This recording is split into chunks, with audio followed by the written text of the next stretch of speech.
With Miller Mott College's online programs, you can choose when you study. Our online programs give you the flexibility to make education work with your schedule. Earn your degree without derailing your life. Visit us online at miller-mott.edu. That's miller-mott.edu.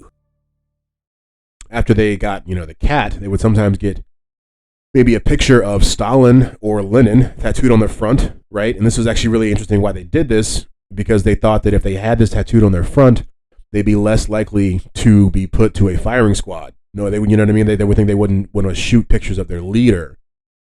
That did not work out. They ended up just getting shot in the back of the head. My name is Richard Dix, and this is How Did That Happen? A podcast where I look at everyday things or events and try to figure out how they came to be. Every week I will research one topic, and by the end of the episode, I hope to truly have the answer to the question, how did that happen? Hello, and welcome to another episode of How Did That Happen? HDTH. I believe this week's is episode 58. We're going to be discussing tattoos, and we hope to find out how they happen and get their origin story. This episode will be coming out on MLK Day, so happy Martin Luther King Jr. Day to everybody out there. We did an episode on MLK Day last year, and so if you want to go back and find out how that happened, it's definitely on the same RSS feed. I think it's like episode 8 or something like that. It was very early on into the podcast, but was definitely always something that interested me, and I always wanted to know how it came to be. So that information is out there if you wanted to know. As always, 7 days a week, you can find out how things happen over at htthappen.com.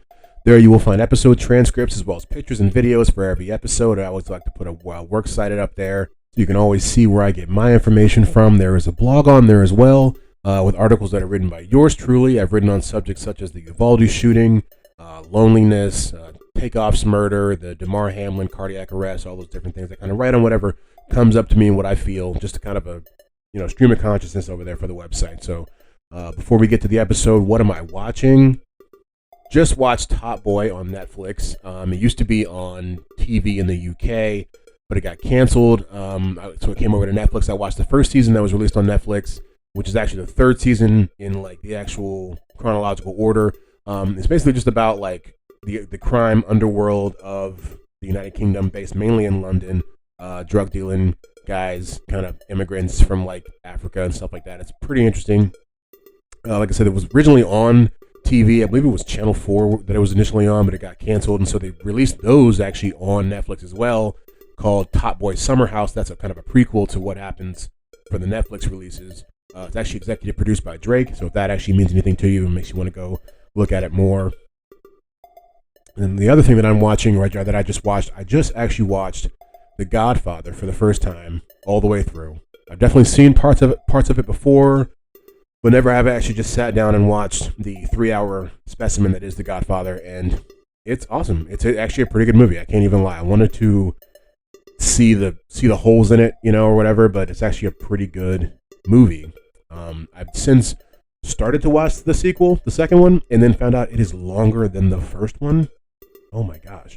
Like, I think the first Godfather is 2 hours and 57 minutes long. The second one is 3 hours and 22 minutes long.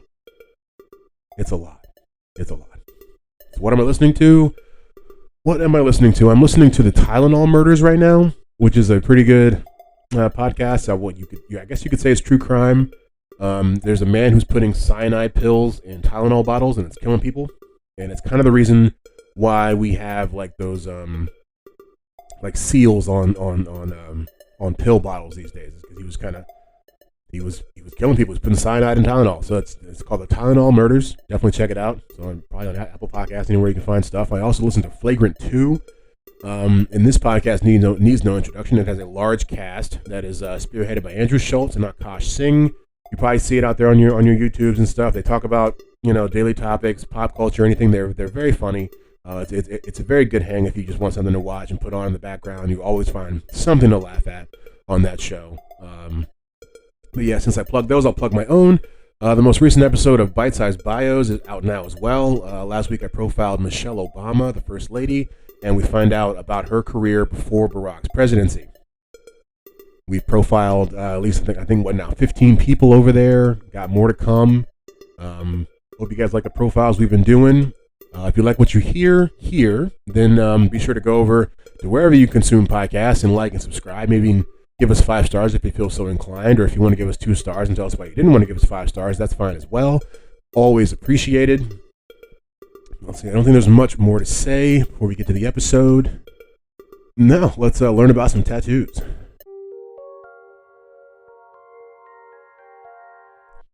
So today, the subject is tattoos. We're going to learn a lot about these body markings. Our good old friend Charles Darwin wrote in 1871 in his book, The Descent of Man, that there is no country in the world that did not practice tattooing or some other form of permanent body decoration. And that's what we'll see here as we learn, is that basically everybody, every culture has some form of tattooing that they do. They may call it different things, and they may mean different things. And you will see that, yes, some cultures got it from other cultures, but I do believe that there's some sort of almost inherent feel or need among humanity to do that in some way, because when you look, you see it everywhere. It's not even, we'll see some of the things we've learned about, they're done in certain cultures and then get transferred over the years. But when you look at this, pretty much everybody like to mark themselves up in some way. And so the 19th century German ethnologist, I think it's ethnologist, he was an explorer as well. This 19th century guy named Carl von den Steinen believed that tattooing evolved from the custom of decorating the body with scars, and that actually makes the most sense to me. So what they would do is, after you get a scar in battle, they would rub plant sap into the wounds to prevent the bleeding, and that would cause discoloration, but would also make the scar more prominent, and the resulting decoration could be regarded as one of the first tattoos. In his book, old Carl von Steinem, I believe I got that right, Missionary Travels and Research in South Africa. Oh, excuse me, no, it wasn't von Steinem. It was a man named David Livingstone who wrote that book. Excuse me. He wrote that Africans tattoo themselves by introducing a black substance under the skin to cause a raised scar. So almost similar to what we were talking about with old von Steinem. And that, to me, that does make the most sense of how you could have seen that. And, it's got like a bravado to it, the warrior sort of thing, and it makes you look, it's like a gash. It looks really cool. Let's see, North American Apache and Comanche warriors rubbed earth into battle wounds to make scarring more visible as well, and they would flaunt them within the tribe. So we're seeing that this is, and what we'll find is the tattoos, and we're going to go back as well this is just kind of the beginning to find a way to jump into the big, vast pool or pond that is tattooing. Basically, we'll find that, I think that that's what makes the most sense to me as to where it comes from, as far as like the natural invention of it. So the word tattoo actually does mean different things, or depending on where you are in the world or what you're talking about. The tattoo that we know now, the modern understanding, comes from basically right after our good old friend Captain James Cook comes back from his British expedition to Tahiti, and the people on his ship, the sailors had gotten tattoos and were bringing back the idea of tattoo, which was the term that they were using over there. Basically, in Tahiti, it was called tatua, which was basically like I forget the word for it, but they were making the noise of how the process of being tattooed. That's how it sounded. So that's what they called it, I guess, because they were constantly being pricked, or they were tapping, with the like a piece of bamboo into the skin, which is how we'll see is one of the ways that tattoos do get done. There's a Samoan word, tatua, which also kind of does the same thing. And so it's basically, once he comes back, and that's kind of when we see, that's when the West starts to colonize. That's the larger part of their colonization in the East Asian world, and also in the kind of the Southern Hemisphere with Australia. That's when they start to really kind of dive into their culture and bring that word and their customs back. But there's also like the idea of the international tattoo, which can refer to a drum beat, a tattoo or a tap-too, and that had been around for at least 100 or 150 years before the idea of a tattoo coming from the islands. You know what I mean? Meaning a marking on your body, and it's actually like a tattoo. In the English sense, is more of like it's more of like a marching sort of a marching band sort of type thing, as opposed to like I said, a body marking. And so what we'll do now is we'll go back into time, about 5,000 years ago, about 6,000 years ago. Picture it. We're on the Italian-Austrian border. And then there's a guy. His name's Otzi, right? Old Otzi passes away on the Italian and Austrian border about 5,000 years ago. Now, what's so important about our man Otzi is he was tatted. Oh, Otzi has some tats on him, right? He was about 40 years old, and he had these little dots that ran all around his body, and the mystery surrounds the exact circumstances of Otzi's death. Although evidence suggests a violent end, sorry for you, Otzi, but we don't know what that actually was. But he had over 50 lines and crosses tattooed on his body. The earliest known evidence of tattooing in the world comes from old Otzi's knee and ankle joints. Right, the earliest known examples before that were thought to be Egyptians, the female mummies that they found in Egypt about 3,000 years earlier than this, right? But following the discovery of Otzi, they pushed the date back another 3,000 years. And he had, I think, at least, like I said, 57 tattoos. And they were located in a lot of places where acupuncture would have probably been the use for him, which is an interesting point because it wasn't exactly the way that we think of it, where it's like maybe telling a story. It's more like he may have had like health issues. And so they were using these dots to kind of treat his symptoms and or diseases that he may have suffered, including arthritis. He even had something that looked kind of like barcodes, and I'll probably put pictures of this on the website. They're not as many lines as barcodes, but like they do resemble barcodes. And it's interesting about the acupuncture thing because basically acupuncture, as we know it as well, wouldn't be discovered for at least another 1,000 years or so by like the Chinese. So it's interesting to know. I think maybe even 2,000 years later, and also, like I said, in a different place. It wasn't in China where we were seeing this now. That there probably was the evidence of early acupuncture was actually in Italy/Austria. And so, unlike the normal tattoos that we have now, or modern, not normal, but they were made by first cutting lightly into the skin and then rubbing charcoal into the incisions, which is what we kind of see once again. Whereas, like the actual what I was saying earlier about the beginning of tattoos, it comes from having a scar, getting a scar, and then putting some sort of like soot or some sort of like sap in there that would then help it to a degree, but also kind of warp it at the same time. And so that'll bring us, if we're going in this tattoo history timeline, to the Scythian Pazyryk, which is a type of people of the Altai mountain region. They were an ancient culture that also used tattoos about 2,000 years after old Otzi. And they were discovered the same way that Otzi was. I don't think I mentioned he was discovered preserved in ice. That's why they actually can see his body, and that's what's so interesting about him. And these same people were actually preserved in ice in Siberia, and that's where they were able to find that these guys were actually covered in like mythical animals and stuff. Like it wasn't just the dots or makeshift like barcodes. It was they were really starting to maybe almost get into the art of tattooing. The practice was also confirmed by the Greeks, who came in contact with the Scythians like 450 BC, and they stated that their tattoos were a mark of nobility, and to not have them was a testimony of low birth. We will also remember the Scythians were the first people to smoke out of bongs. We covered that episode. I believe it was episode 24. So these guys sound like they were like a whole real vibe. Like, go back 4,000 years ago and they were smoking out of bongs and have tattoos like ahead of their time. And so it said that the Greeks learned tattooing from the Persians, and they used it to mark their slaves and criminals, and that's what you will see, so that they can be identified in case they try to escape. You'll see that happens a lot, actually, is one of the first times that tattooing, I would say, is employed on a large scale in cultures. It starts maybe with the warriors, but then it gets to marking the bad people, basically. That's the best way to put it. So we keep marking, in every culture from what I've read in these articles, they end up marking the bad people. And then so the bad people then take that mark as a rite of passage. And so that's what kind of creates the criminality aspect of tattoos. And that's really not always been around, but it's been around for thousands of years, that connection. Let's see. And we talked about the Egyptians earlier just a little bit, but we'll talk about them right now as we're going on this timeline. There's certainly evidence that women had tattoos on their bodies during this time, on limbs and maybe other parts, I suppose.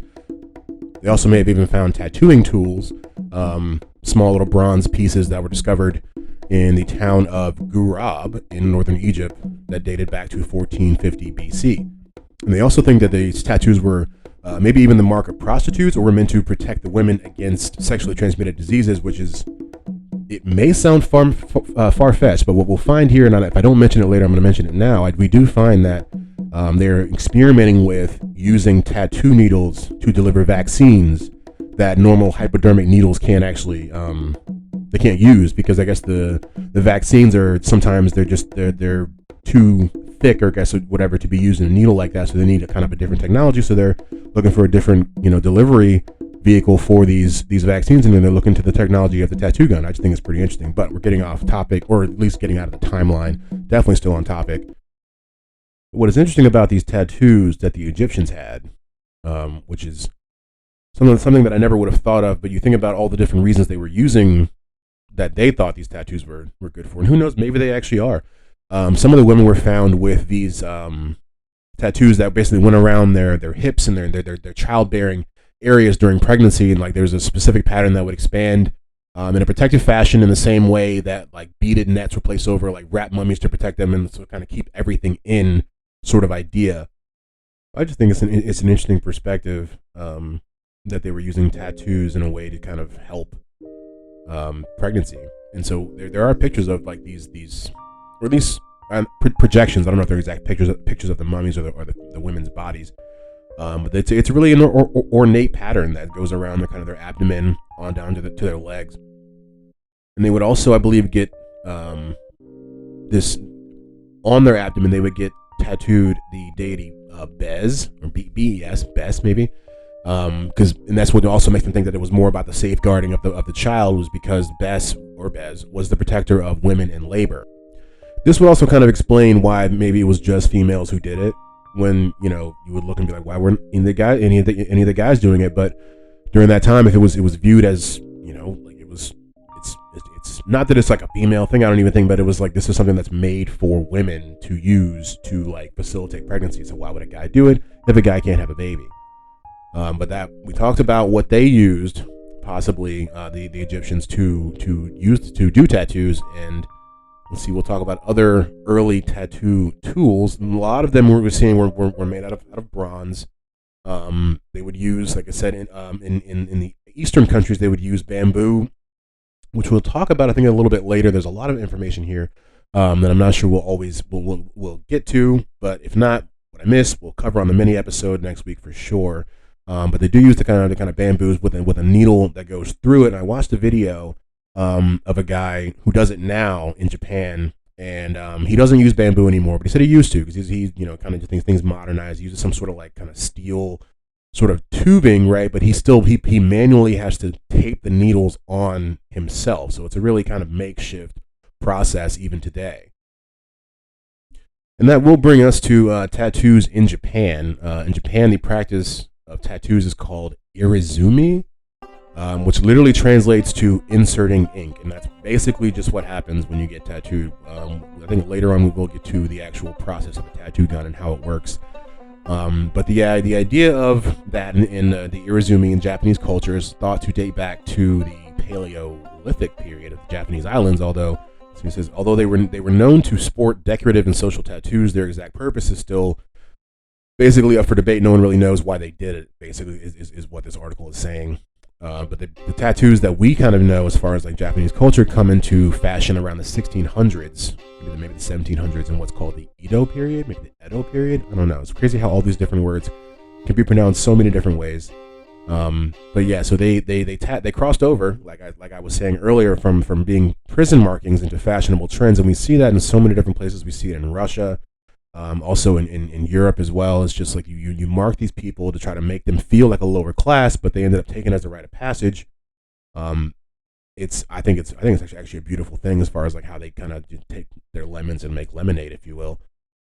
So yeah, we see them do it in the 16, 17, 1800s, and they get what you've normally seen with the dragons and different things on their backs and on their front, on their forward. And what happens is the Yakuza actually ends up taking that, like we said, in like around the 19th century, and that's what really kind of makes it, I guess, kind of puts the damper on tattoos in Japan, because once that happens and it becomes the underworld, it becomes too much for them.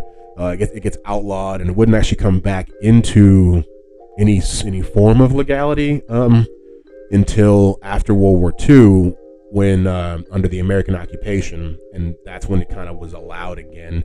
But tattooing in Japan right now is still a gray area, and they were talking about it in this documentary that I was watching. It's very interesting how the government can do these things, but like the trick is that basically, so the government calls tattooing in Japan a medical procedure that requires a license, right? But they've all agreed on that. Well, when they don't agree on it, but that's what the government has decided to call it. The tattooers obviously don't believe that. They're saying it's an art form, which it is. But the trick is that they won't give out licenses for these medical procedures. So, it's like a whole thing. So it's really like they don't have, they have really ornate tattoos that are done really well and look really beautiful, and it's not something that you can go around flaunting, is what they were saying also. Like a lot of them keep it under wraps. They get they spend all this time to do this, and they just, these most beautiful, canvases, and they just keep coats on them, and because it's still frowned upon in society. I thought it's a really interesting dynamic. And so that is going to bring us to tattoos in the military. And I wanted to specifically focus on a man by the name of Norman Keith Collins, otherwise known as Sailor Jerry. Norman Keith Sailor Jerry Collins, as some may know him as. He was a prominent American tattoo artist who was based in Hawaii for some time, who was well known for his sailor tattoos. Now, if you don't know what I'm talking about, you definitely will. Let's just do a Google search. There'll definitely be pictures on the website. Like, you'll see his sort of style. His style ended up being almost basically popularized by a man by the name of Ed Hardy. I mean, he didn't take his style, but he was one of the guys who was coming up under Sailor Jerry at the time, and so he took his own style and did it. But they were all in kind of the same vein, if you will. So at 19, Collins enlisted in the United States Navy, and during his travels around, he was exposed to the ardent imagery of Southeast Asia. And so, like I said, you've definitely seen these tattoos. If you look at any older men, they have, Lucky Land Casino, asking people, what's the weirdest place you've gotten lucky? Lucky? In line at the deli, I guess? Aha, in my dentist's office. More than once, actually. Do I have to say? Yes, you do. In the car before my kids' PTA meeting. Really? Yes. Excuse me, what's the weirdest place you've gotten lucky? I never win and tell. Well, there you have it. You can get lucky anywhere, playing at LuckyLandSlots.com. Play for free right now. Are you feeling lucky? No purchase necessary. Void where prohibited by law. 18+. Terms and conditions apply. See website for details. Judy was boring. Hello. Then Judy discovered ChumbaCasino.com. It's my little escape. Now Judy's the life of the party. Oh, baby, mama's bringing home the bacon. Whoa, take it easy, Judy. The Chumba life is for everybody. So go to ChumbaCasino.com and play over 100 casino-style games. Join today and play for free for your chance to redeem some serious prizes. ChumbaCasino.com. No purchase necessary. Void where prohibited by law. 18+. Terms and conditions apply. See website for details. That were in war, and that's what you see, and that's what even because I watched a documentary on Ed Hardy before I did this, and that's where he even said he got the idea of before he even met Sailor Jerry was the older men in his life had been to war, because he was born right at the end of World War II. He was born, I believe, in like 1945 or something like that. And so the fathers in his life in the neighborhood growing up all had these kind of like sailor tattoos, maybe like the pinup girls or different things like that. And it really made him want to, get into it. But that's the only real thing I wanted to kind of touch on with the military and tattoos. Obviously, there's a long history of men and women in the military who get tattoos, but I don't think that's that interesting as far. But to me, what's interesting is the things that they get on them. And so that's kind of where these naval or military tattoos kind of are different, kind of just like with the military, or with jails or things like that. Like, they have meanings. Like, when you get certain different tattoos on you, it's for having done different things in the military. And so I wanted to run through a couple of those before we hop to another subject. There's getting a swallow tattoo, which is something like a type of bird. I'm sure you've seen it. And it's like you get one tattooed on for every 5,000 nautical miles you travel. Let's see. But nowadays, if you're not, in the military, they can also just symbolize you like loving to travel or being, like sailing or something like that. There's the anchor tattoo, which is a single anchor is meant that the sailor had crossed the Atlantic Ocean or they were a merchant mariner. The shellback turtle sailor the shellback turtle was as the tattoo that someone gets if they end up crossing the equator. And this is actually interesting because I know, because my father, who did 20 years in the Navy, they don't get a tattoo, which I guess some of them maybe did at the time. They get a little card. He showed it to me before. It's called the shellback card that you get for crossing the equator on a ship. It's pretty cool. So I mean, it's that's just a side note. But so this stuff is like, it's actually really true. It has like true history and meaning, I guess is what I'm trying to say. But yeah, that's about all for the tattoo meanings. I'm not sure how many people found that interesting, but I certainly did. I think knowing that, because it's interesting to talk to people who don't have like a meaning for their tattoos, people who just like, because I think that really happened with when the tattoo boom happened in later on in modern culture, where people are just kind of getting anything, which is, I mean, fine, do what you do with your body, but I always think, and it's why I don't actually have any tattoos, because I couldn't find anything that means anything that much to me to put it on my body yet. You know, I'm still relatively young, I guess, so that could happen. But yeah, that's just another tangent here. But we'll get to tattoos in jail, which I thought was, I didn't know if there'd be much to this, but there is basically. So American criminals of the late 1880s had a distinct dislike for antisocial tattoos, possibly being more cautious than their European counterparts, because they didn't want to provide police clues, you know, like saying, hey, look at me, I have all these tattoos. But tattooing would go on the rise over the next few years, and basically in the early 1920s and 30s. It's interesting because I really didn't know that. I was looking at the pictures, and I'll put it on the website as well. Like, people were really getting tattooed like full bodies, like in America 100 years ago. I really didn't know that. That's why I do this. I didn't know much about tattoos. I don't know much. I guess, like I said, I don't even have any. So that'll bring us to tattoo guns in prison. They were making tattoo guns basically in prison, even all the way back to the 19th century, in like the late 1800s. They weren't quite machines, but they would basically use, what did they use? I think it was a sewing needle. Did I have any? Yeah, they would use like a sewing needle, and they would attach it to like some sort of handle, and then like kind of just have like a little, that they put the ink through the handle, I guess. Is really hard. They said it was very crude, and they couldn't really do straight lines, and there was like no shading. This was kind of just like almost like marking you up basically. But that would evolve, and they've gotten really intricate with their stuff these days. They use the main, I think, thing they use for the needle is a guitar string in prison these days, and they'll use that. I think they'll heat it up or kind of split it until it gets like super, till it can puncture the skin. And they put that through a pin. I actually have, let's see down here, I have 5 steps to building a tattoo gun in jail. So if you ever find yourself, I guess, wanting to use a tattoo gun in jail, this is your guide here. So we have number 1, obtain a guitar string. And this is almost a WikiHow. It's not a WikiHow, but I was on a website that was laying it out in the same way, so I thought I would share it with you. Number 2, the guitar string slides through the body of a pin to become a needle. Paper clips form a platform for the motor. The motor comes from a CD player, stereo, any sort of something like that. Number 3, the lighter heats up the paper clips to fuse them to the plastic motor body. Number 4, the guitar string connects to the motor and excess wire can be snipped. And number 5, wires from the motor attached to each end of a battery. Boom, now you have a jailhouse tattoo gun. You didn't get it from me. And so just like we were saying with like the Navy tattoos and even like the acupuncture tattoos from our good old buddy Otzi, gang tattoos in jail can also have, very rich and profound meanings, things that you would never really think of sometimes when you look at them, like the Aryan Brotherhood, or like white supremacists. They use a lot of swastikas.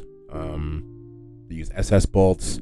They even use the number 88 because H is the 8th letter of the alphabet, so 88HH means Heil Hitler. These are just things you can look out for if you're ever around people. I've always myself I've always tried to stay committed to knowing that some tattoos mean things for people. They're not just, body art. So like I even recently, or not recently, like it was last year, I was in a liquor store and there was a guy in front of me in line, and I was looking at his tattoos, and I just noticed they were tattoos not everybody gets. Like they're definitely I was just seeing, it was like naked ladies, and like he had like like spider webs in certain places, and I was just like, this dude, just watch him. Like he might be, you never know what he's gonna do. And like he actually literally like flipped out like 5 minutes after I made that. I didn't say anything, just in my head I saw it, and he just like flipped out and he put his bottle down and was screaming at everybody, and then left. And I was like, wow, that was actually a time where it's good to know what some things mean, because I was just like, he seemed like a decent dude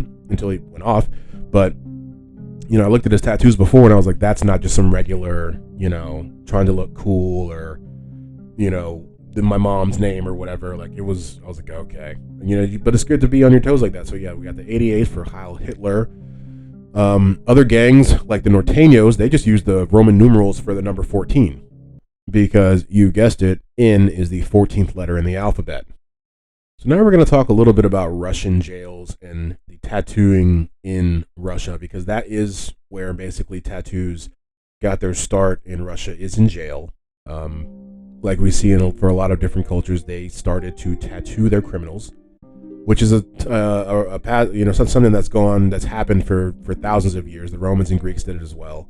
That was their only real use for tattoos at the time, was to tattoo their criminals. And so, then in the 1800s, Russian prisoners would get the phrase "cat," K-A-T, tattooed on their face, so that they would know basically that this was a criminal, and they were sent to jail.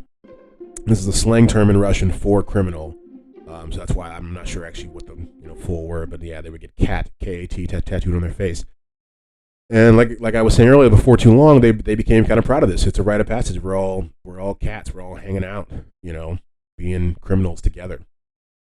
And so they would take this and kind of pile on and do, more imagery of different types. After they got, the cat, they would sometimes get maybe a picture of Stalin or Lenin tattooed on their front, right? And this was actually really interesting why they did this, because they thought that if they had this tattooed on their front, they'd be less likely to be put to a firing squad. No, they would, They would think they wouldn't want to shoot pictures of their leader. That did not work out. They ended up just getting shot in the back of the head. You can't make this stuff up. And so, like most other societies we see, tattoos were banned. Of course, because they're a criminal. There's a criminal aspect to it, and they were sent underground. And in the jails, they would use things like burned rubber from boot heels. They would also mix it with urine, which I thought was an interesting component, and it had to be your urine. You had to supply the urine, because if you used another guy's urine, there was thought that would turn you into a homosexual, which is an interesting thought process.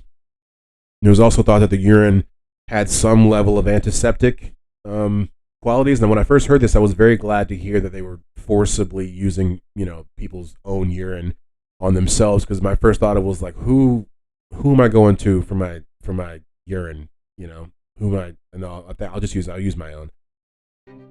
And so in Russia, even with their tattoos, which is interesting, I think more than you find that more than like American tattoos in jail, as opposed in other cultures, there's a large, basically the entire, I don't want to get this wrong, but it does kind of seem like it, the entire syndicate in Russia operates under what is called the thieves in law sort of idea. I believe it's called VOR over there. And so that's when you see those Russian guys that have like the tattoos of like churches and stuff, or like the stars and stuff on their knees, or like the cobwebs on their elbows. Like that's all in like this whole kind of like ranking system, kind of jail hierarchy sort of thing. And it's been like that throughout the years in other cultures, but this is a very concentrated effort here. All right, so now we're going to get into a little bit of those meanings from like those churches and cathedrals. So the church was used to convey that the prisoner is a thief.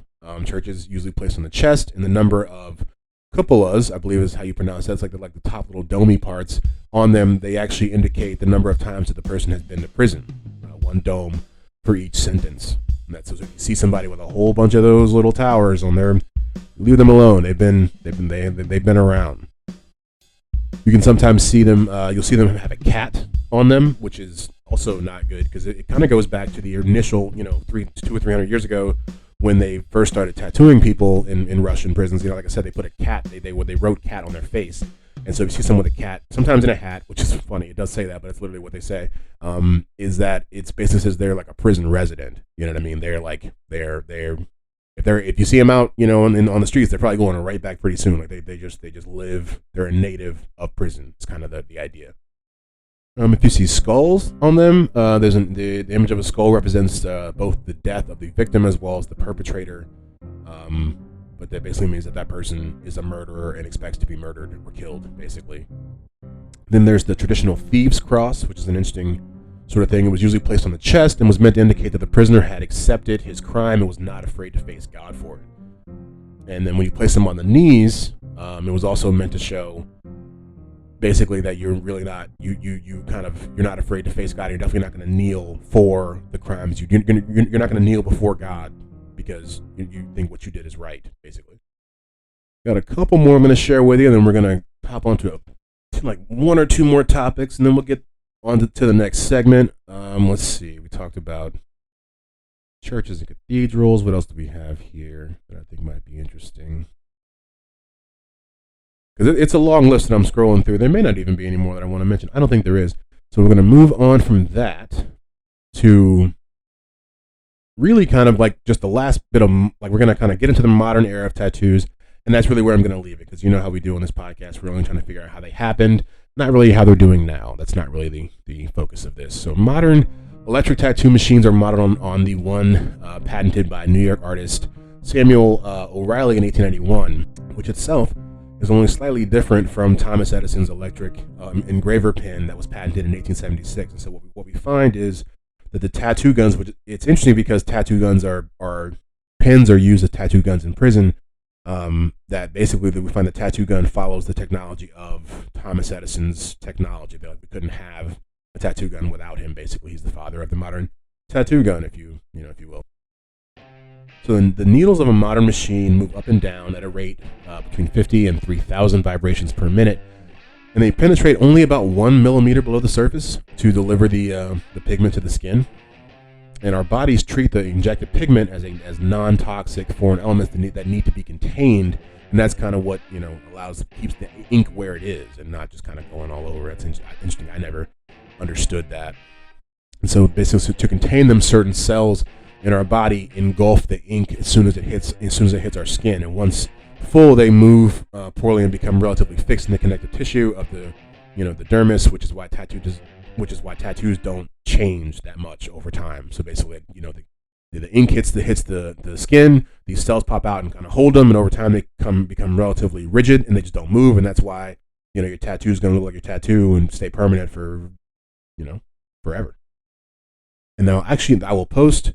It's going to be in the works cited on the website, so it's definitely a reason to go check it out. I would say that there's a video that I found that shows them applying a tattoo in slow motion. They like zoom in on the tattoo gun. You can see the needles just hitting the skin. They play opera music behind it. It's actually oddly calming to watch it. I'm not even going to lie. I was kind of sad when it was over. But you should definitely check it out if you've never, because I've never had a tattoo. I've been around people getting tattooed, but I've never looked at it the way that video kind of portrays it. It's really, really interesting. All right, so yeah, I'm going to tell you about the first tattoo shop in America, and then a couple tattoo facts, and we'll be on out of here. So the guy who was credited with creating the first tattoo shop in America is a guy by the name of Martin Hildebrand. And he was a German immigrant who moved to New York City in the mid-1800s. Now, there's a conflicting timeline as far as when he actually set it up, because I've seen things that said he set it up even in 1846, but a lot of other things that I've read say he did it after the Civil War, because he was actually a Civil War soldier, I believe, fighting on the Union side. And that's actually where he started his tattooing. He fought in the Civil War and was tattooing people even during that time. And he was actually interviewed by the New York Times after his service and was said, and this is what he said, quote, "During war times, I never had a moment's idle time. I must have marked thousands of soldiers, sailors and soldiers.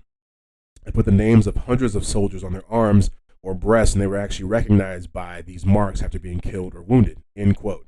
So that's pretty interesting. So the father of American tattoo shops was actually basically kind of, I don't know, it's allowing people to be identified and go home to their loved ones even after passing. And so after the war, he started tattooing in New York City, in Manhattan, and it was the place was described as a tavern with a well-sanded floor and pictures on the wall. And he actually moved not too long after that to another place in Manhattan. He kind of just bounced around.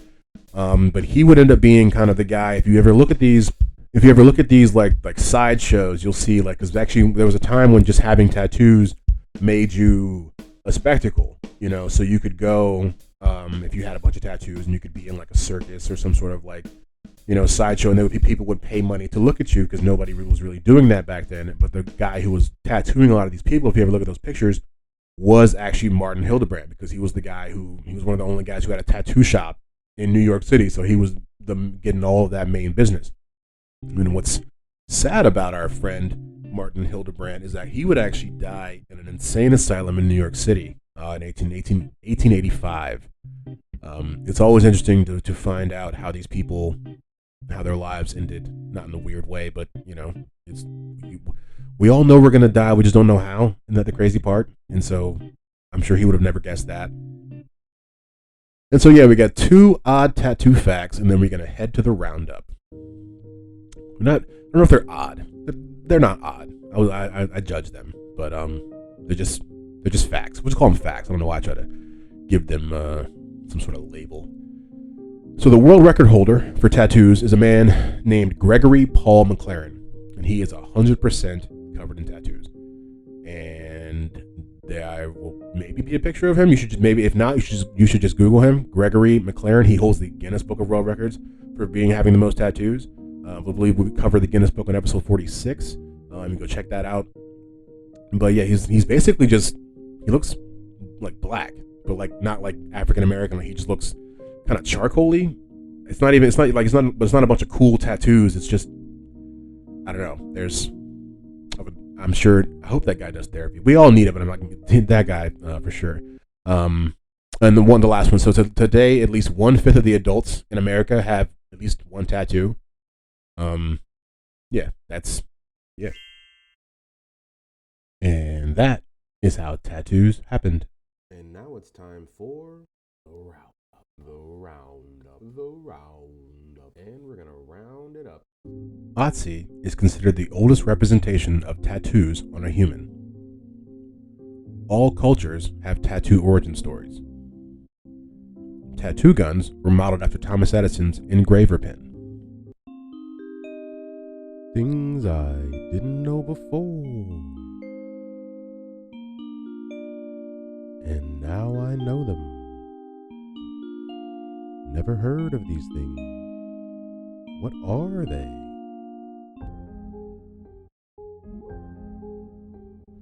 Alright, so for this week's things I didn't know before, I have 3 things for you guys, I think. And we'll start with the first one that I find the most interesting. So there is a such thing as a tattooed Barbie. There's a Barbie out there that's all tatted up. I would have never thought that they would have let Barbie get this way, but it actually came out like 10 years ago, and it was a collaboration between Barbie and a company called Toki Doki, which I think it's a Japanese company. But yeah, so there's a tattooed Barbie exists, y'all. Go out in stores now. Let's see. In 2005, a woman got the URL goldenpalace.com tattooed on her forehead to pay tuition for her children. And honestly, the only thing I could think of when I read this is that as time goes on, she looks more and more regular. That's the crazy part about it. Like, I'm sure that she got a lot of looks in 2005. Probably not as many in 2023. It's just interesting. That's all I really could draw from that when I read it. And so the last one I have for you here is just the amount place with the most tattoo shops in America. It is, drumroll please, Miami. Miami has 24 tattoo shops for every 100,000 people in the city. And conversely, the city with the least amount of tattoo shops is a place called Salina, Kansas. They have 2 tattoo shops for every 100,000 people.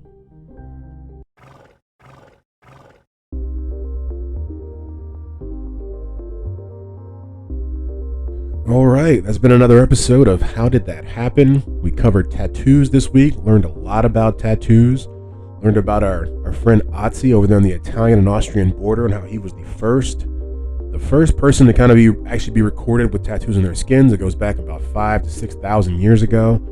As always, we love to find out how things happen here. So if you love what you just heard, there was more where that came from over at hdthappen.com. As always, you'll find a written version of what you just heard with transcripts, photos and videos, as well as even a works cited. Give us a like and subscribe wherever you consume this podcast. It really helps the pod grow. Give us 5 stars if you'd like to. If you want to give us 2 stars and tell us why you didn't want to give us 5 stars, that's also fine as well. And as always, thank you for pressing play, and we'll see you guys in a couple days with the next episode of Bite Size Bios.